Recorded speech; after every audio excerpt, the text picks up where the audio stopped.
Hello students, मैं अनिश Shukla classes से आपको आज हिंदी मीडियम का अलजेब्रा यानी बीजगणित चैप्टर 1 दो चरांक वाले रेखीय समीकरण पढ़ाऊंगा और जो इसका एक्सरसाइज नंबर 1.1 हम लोग आज पढ़ेंगे। तो मैं आपका ज्यादा टाइम पास न करते हुए सवाल के अंदर ही आपको सब नियम और रूल समझाऊंगा। तो हम लोग पहला यहां पर फर्स्ट क्वेश्चन जो है उसमें केवल एक ही सवाल है, तो वहां से स्टार्ट करते हैं। सवाल है 5x प्लस 3y बराबर 9, जिसको समीकरण 1 दिया गया है, और 2x माइनस 3y बराबर 12 समीकरण 2 दिया गया है। तो अब इसको आप देखेंगे कि ये इसके युगपत समीकरण के सामान्य सूत्र में दिया गया है, जनरल फार्मूला में दिया गया है। इसका सामान्य सूत्र है ax प्लस by बराबर c। देखो आप इसी अनुरूप में आपको सवाल दिया गया है, ठीक है। अब इसमें दो चरांक क्या है, x और y दो चरांक है। जो अल्फाबेट होता है इंग्लिश का वही चरांक होता है।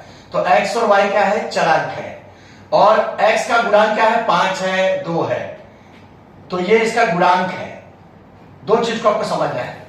यहां पे y चरांक का गुणांक क्या है, 3, और यहां पर x का चरांक का गुणांक क्या है, 5 और 2। तो पहला नियम क्या है, जब भी हम लोग सवाल हल करेंगे तो रूल 1 और 2 दिया है।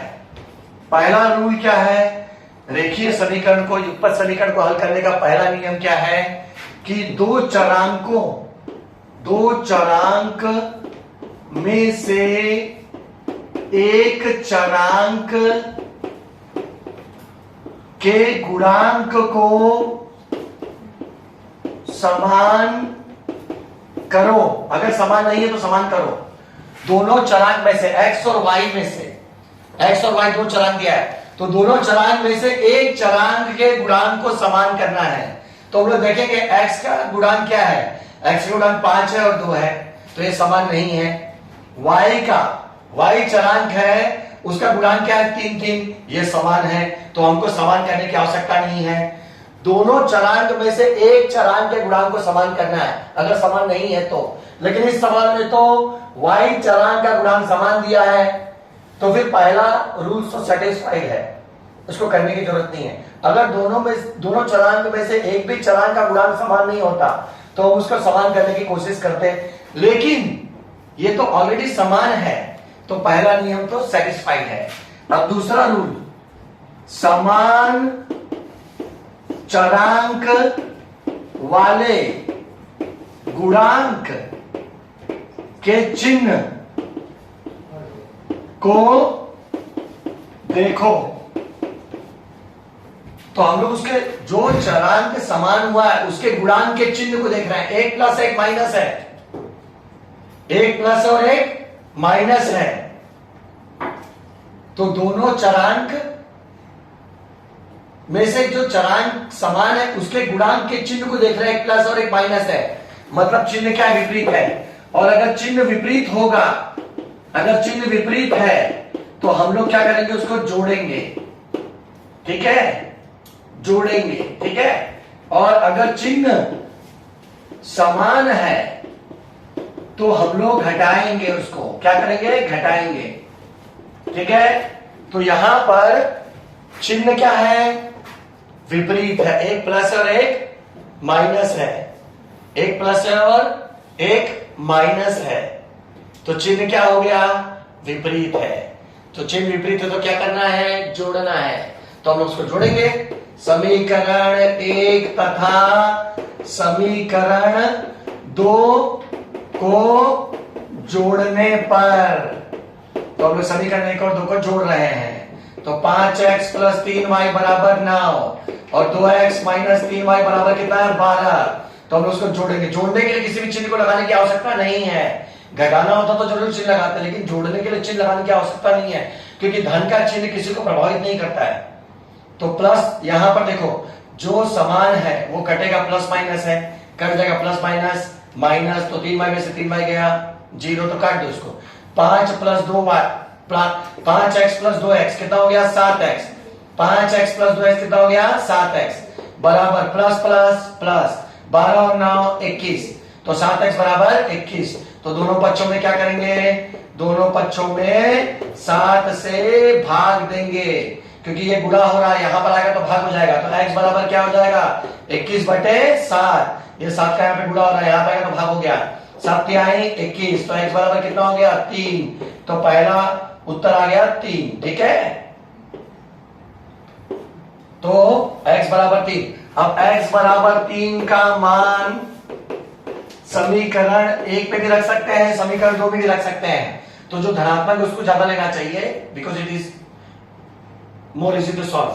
तो हम लोग पहले इसको लेते हैं, समीकरण 1 x बराबर 3 का मान समीकरण 1 में रखने पर, तो समीकरण क्या है 5x प्लस 3y बराबर क्या है 9।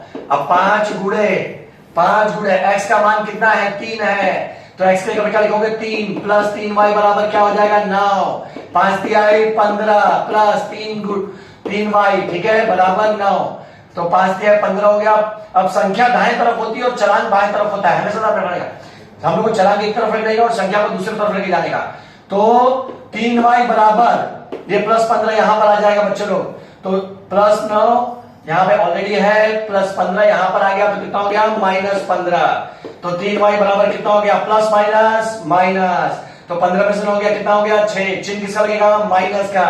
क्यों माइनस का चिन्ह लगेगा, 15 बड़ा है, जिसका जो संख्या बड़ी होती है उसका चिन्ह लगता है, इसलिए माइनस का चिन्ह लगेगा, 15 बड़ा है यहां पर। अब 3 से y में गुणा हो रहा है, जब यहां पर आएगा तो क्या हो जाएगा भाग हो जाएगा, तो 6/3 यहां पर गुणा हो रहा है तो यहां पर आकर भाग हो गया, 3 दूनी 6, तो y बराबर कितना आ गया -2। तो अब उसका उत्तर लिखेंगे x बराबर 3, x बराबर कैसे 3, इसको ऐसे ब्रैकेट में पूरा कोष्टक बना के ऐसे लिख देना पूरा, है ना, ताकि तो मतलब जो चेक करने वाले को उसको एग्जामिनर को तुरंत पता चल जाए कि हाँ इसका आंसर ये लिखा है, क्योंकि कुछ पेपर चेक करने के बाद एग्जामिनर को पता रहता है उसका आंसर, तो आंसर में ज्यादा ध्यान देगा मेरे ख्याल से, ठीक है, साइकोलॉजी है। तो आप लोग इसको ध्यान दो, इसको ब्रैकेट में बनाने का। तो x बराबर 3 तथा y बराबर -2, x बराबर 3 तथा y बराबर 2 युगपत समीकरण का हल है, बस हो गया, ठीक है। तो पहला सवाल हो गया, इसको लिख लो। फिर देखो, अब हम लोग क्वेश्चन नंबर 2, निम्न युगपत समीकरण हल करो। पहला सवाल दिया 3a प्लस 5b बराबर 26, 3a प्लस 5b बराबर 26, ये समीकरण 1 हो गया। और a प्लस 5b बराबर 22, समीकरण क्या हो गया 2 हो गया।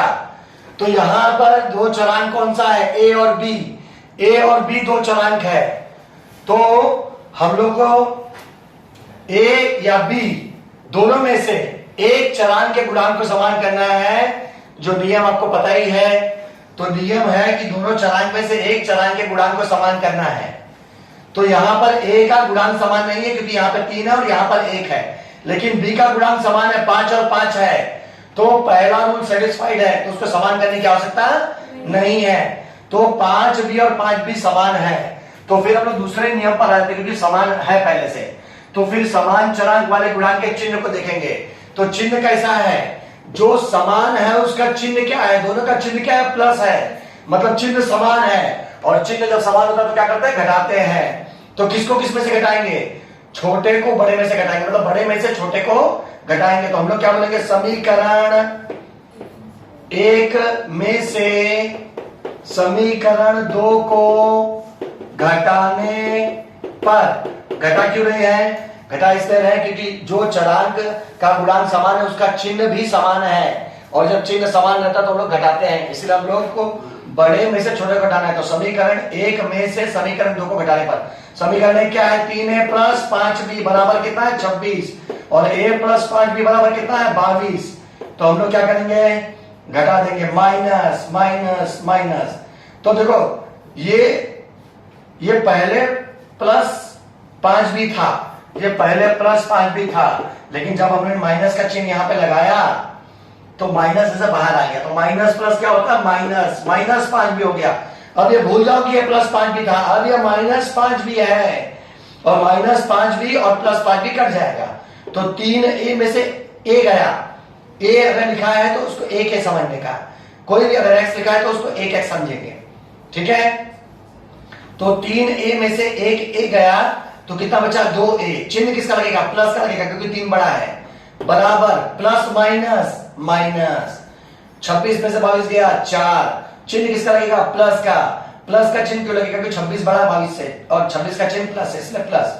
अब 2 गुणे a बराबर 4 आ रहा है, तो दोनों पक्षों में हम लोग क्या करेंगे, दोनों पक्षों में 2 से भाग दे देंगे, क्योंकि यहां पर गुणा हो रहा है तो 2 यहां पर आकर भाग हो जाएगा। तो हम लोग क्या करेंगे, इसको a बराबर 4 बटे, यहां पर 2 गुणे a हो रहा है, तो यहां पर आकर तो भाग हो गया, तो 4 बटे 2 हो गया, तो 2 दूनी 4, a बराबर क्या आ गया, 2। तो अभी हम लोग लिखेंगे a बराबर 2 का मान समीकरण 1 में भी रख सकते हैं, 2 में भी रख सकते हैं, मुझे 2 ज्यादा इजी लग रहा है, देखो छोटा लग रहा है। समीकरण 2 में रखने पर, तो समीकरण 2 में रख दिया। समीकरण 2 क्या है, a + 5b बराबर कितना है, 22।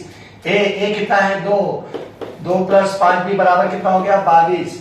5b बराबर 22, और यहां पर +2 इधर आया तो क्या हो गया, -2। फिर 5b बराबर क्या आ गया, 20 में से 22 में से 2 गया 20। अब b बराबर, यहां पर पूरा हो रहा है, यहां पर तो भाग हो गया, 20 बटे 5, 5 चौक 20। b बराबर क्या हो गया, 4। तो हम लिख देंगे यहां पर कि a बराबर 2 तथा b बराबर 4 युगपत समीकरण का हल है। ओके, तो इसको लिख लो, ठीक है। अब हम लोग सेकंड नंबर क्वेश्चन करेंगे। उसमें इसमें जो 2 चरांक दिया वो x y है, x और y है, तो x + 7y बराबर 10, ये हो गया समीकरण 1, और 3x - 2y बराबर 7 हो गया समीकरण 2। तो अब x को बराबर करो या y को बराबर करो। मैंने पहला नियम बताया है, दोनों चरांक में से एक चरांक के गुणांक को समान करना है। तो यहाँ पर x का गुणांक भी समान नहीं है, क्योंकि यहाँ पर 1x और यहाँ पर 3x है, यहाँ पर 7y और यहाँ पर 2y है। तो ना x चरांक का गुणांक समान है, ना y चरांक का गुणांक समान है। तो दोनों में से एक चरांक के गुणांक को समान करेंगे।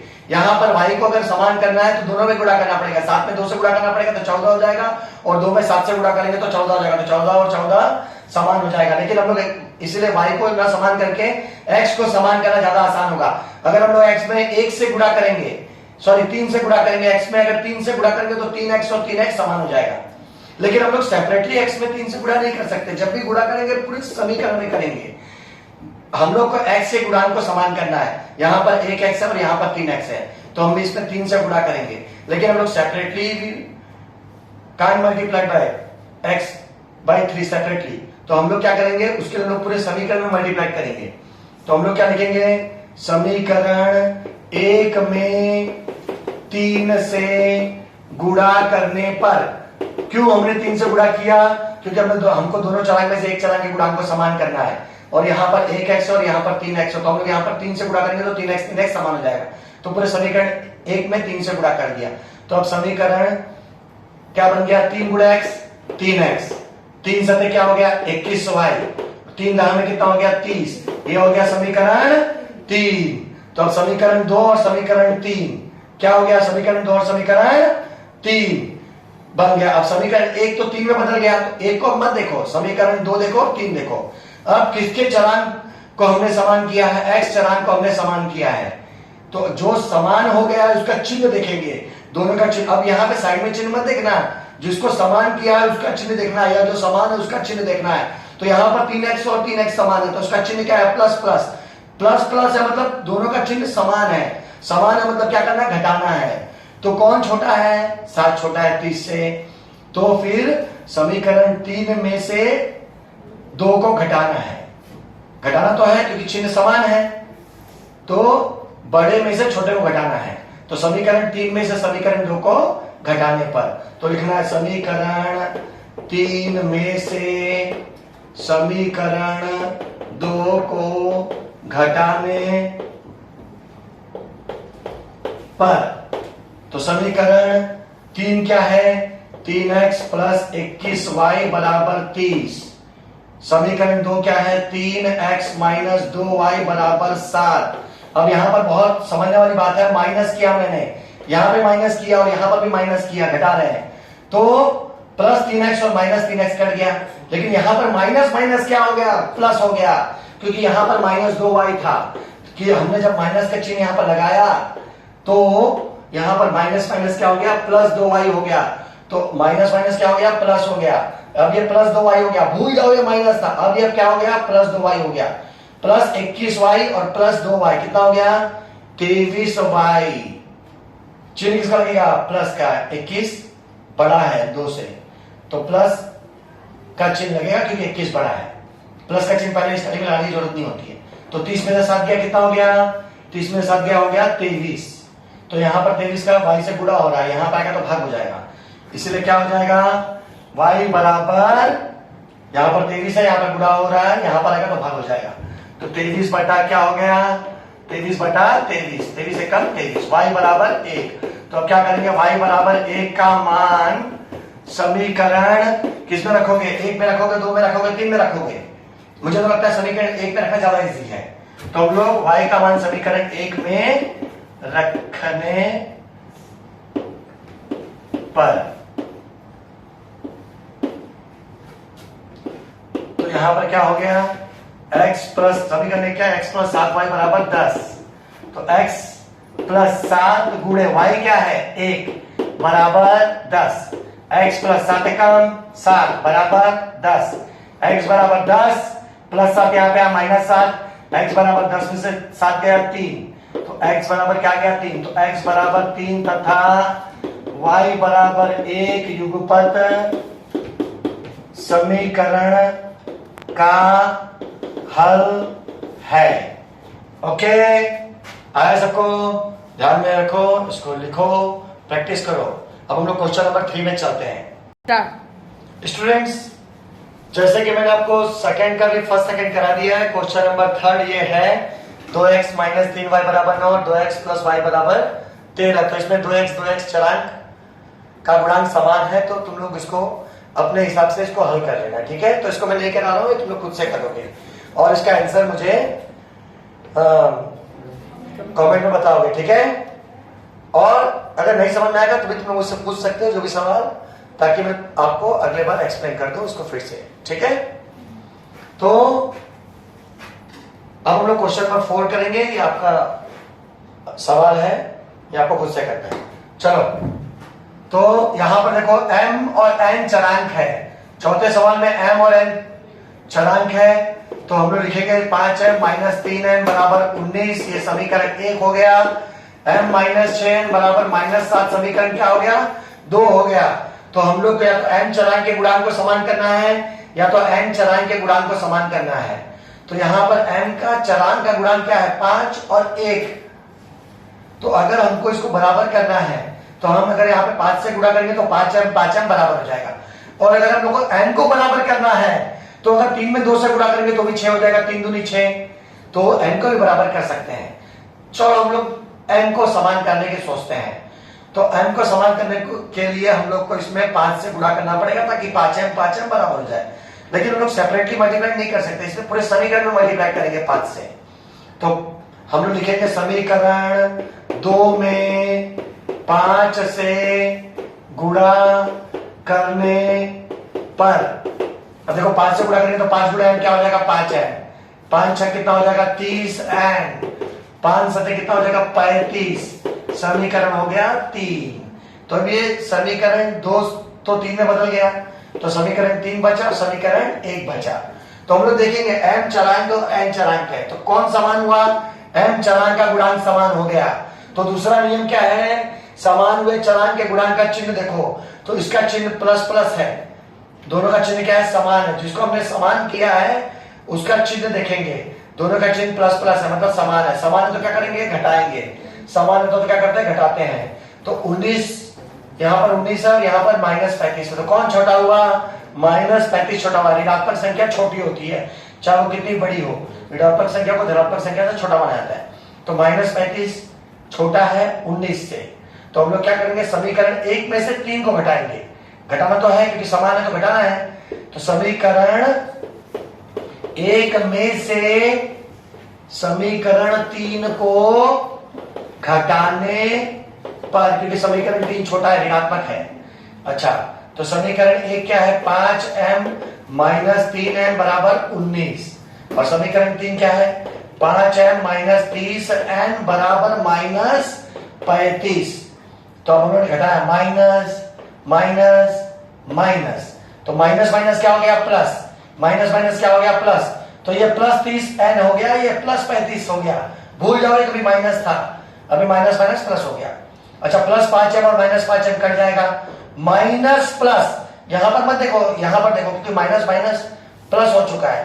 ये पहले माइनस 30n था, लेकिन जब हमने माइनस का चिन्ह लगाया यहां पर, तो फिर माइनस माइनस क्या हो गया? प्लस हो गया।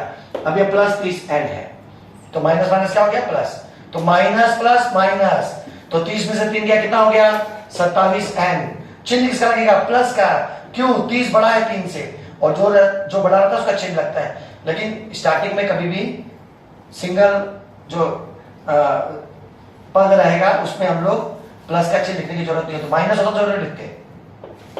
अब प्लस प्लस प्लस, 19 और 35 कितना हो गया? 54। चिन्ह किसका लगेगा? प्लस का, क्योंकि 35 बड़ा है।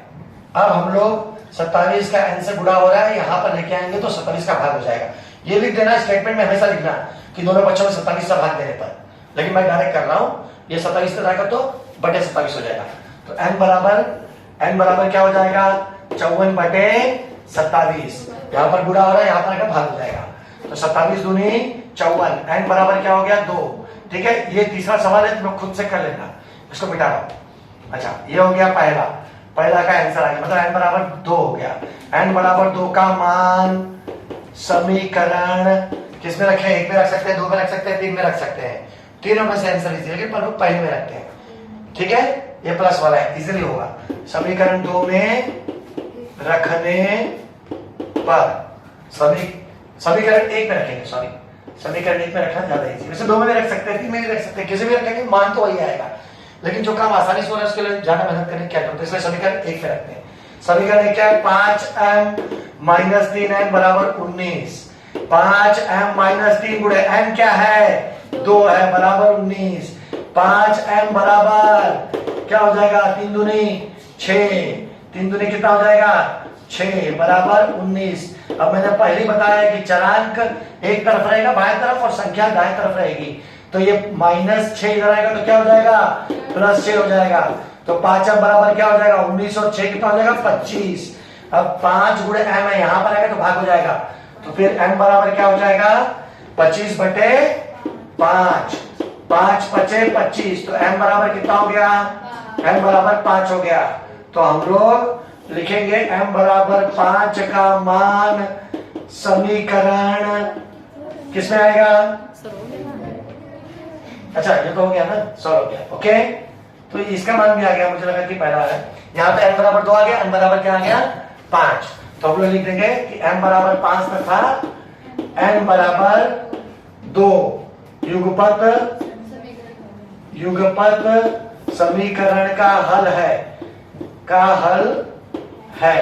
अच्छा बच्चों, तुमने नोट किया कि यहाँ पर n का मान पहले आया और n का मान बाद में आया, लेकिन मैंने आंसर में n का मान पहले लिखा है और n का मान बाद में लिखा है, क्योंकि अल्फाबेटिकली m पहले आता है। तो इसको व्यवस्थित करने का, पहले भले y का मान आए बाद में x का मान निकले, लेकिन हम लोग लिखते समय, आंसर लिखते समय पहले x का मान लिखेंगे फिर y का मान लिखेंगे।